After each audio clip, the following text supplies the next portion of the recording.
Hello there, welcome to DaveTech YouTube channel, and in this video I'll show you how to watch content on Daystar app on Hisense Smart TV. This is very easy. Subscribe for more important videos like this.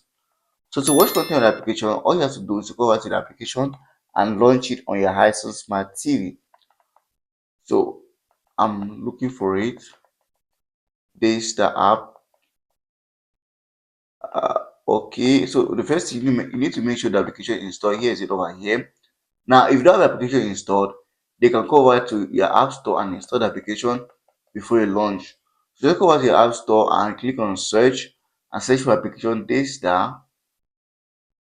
Just wait a second.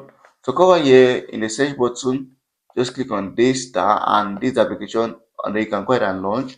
Once you open the application in your Hisense Smart TV, this is how it should look like. I can go ahead and choose whatever you want to watch, and then you can start watching on your Hisense Smart TV with your internet connection. So here's the application. This is how when it loads it look like. So you can choose what you want to watch. There is live channels, there is original programs, there is music, and so on and so forth. So choose what you want to watch and start watching without any problem. So if you find the video helpful, like, subscribe, and share for more important videos like this.